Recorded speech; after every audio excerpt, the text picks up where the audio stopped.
La ilaha illallah Muhammadun Rasulullah alaihi salatullah wa alihi wal ahibba. La ilaha. Dan pada kesempatan sore hari ini saya ingin mengajak kita semua mari merenung. Ada satu hikmah di dalam bulan Ramadan, hikmah yang tersirat pada Ramadan dan tidak bisa dipisahkan dengan hikmah ini, yaitu bagaimana Allah Subhanahu wa ta'ala menjadikan Ramadan ini tidak lepas dari bakti kepada kedua orang tua. Nabi Shallallahu Alaihi Wasallam mengingatkan, dan ini hadis yang sering diulang-ulang setiap kali menjelang bulan Ramadan.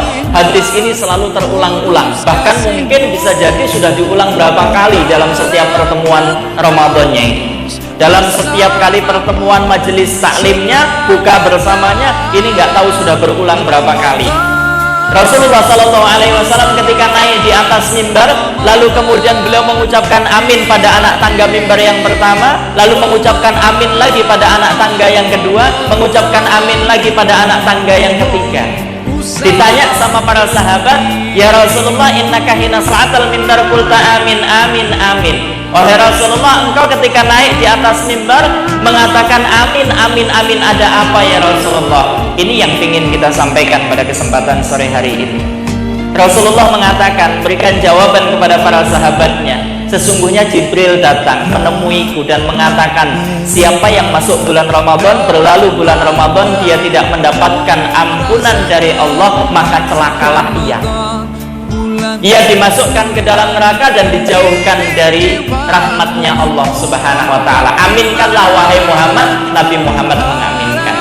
Poin yang kedua, yang ini gandengannya dengan bulan Ramadan. Ternyata Ramadan dikaitkan juga dengan persoalan ini. Siapa yang mendapati kedua orang tuanya masih hidup, atau salah satu dari keduanya masih hidup, sementara dia tidak berbakti kepada kedua orang tuanya atau salah satu di antara keduanya, maka celakalah ia. Ia dimasukkan ke dalam neraka dan dijauhkan dari rahmatnya Allah. Maka aminkanlah wahai Muhammad, aku pun mengaminkannya. Jemaah sekalian rahmati oleh Allah Subhanahu wa ta'ala, perihal berbakti kepada kedua orang tua ternyata disebutkan di dalam ayat selalu mengiringi perintah untuk berbakti kepada Allah atau beribadah dan takwa kepada Allah. Allah sebutkan di dalam Al-Quran surah An-Nisa ayat yang ke-36, ini ayat yang pertama, wa'budullaha wa la tusyriku bihi syai'an wa bil walidaini ihsana.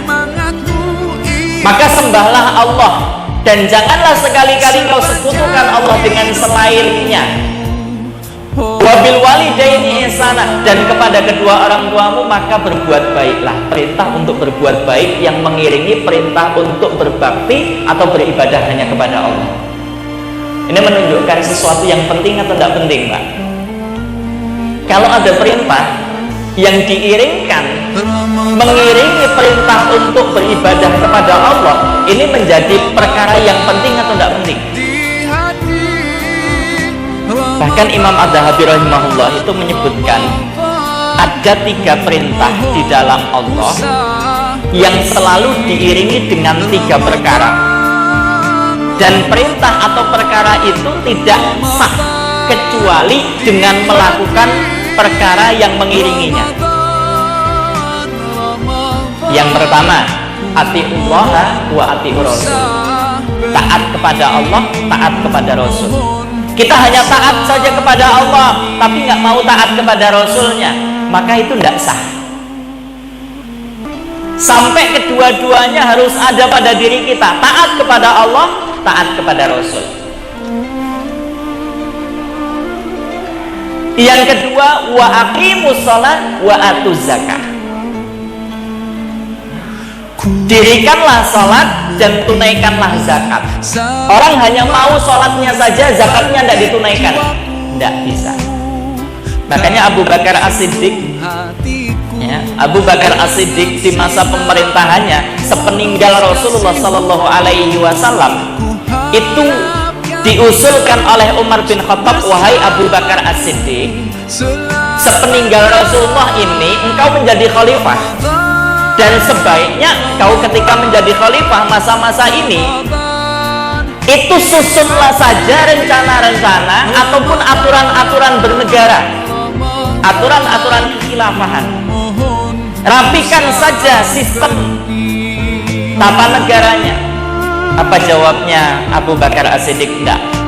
Saya akan memerangi siapa yang memisahkan antara sholat dengan zakat. Itu jawabnya Abu Bakar As-Siddiq. Kenapa? Karena di masanya Abu Bakar As-Siddiq banyak muncul nabi-nabi palsu. Rahmat melimpah, damainya ku rasakan. Ramadan bulan Al-Quran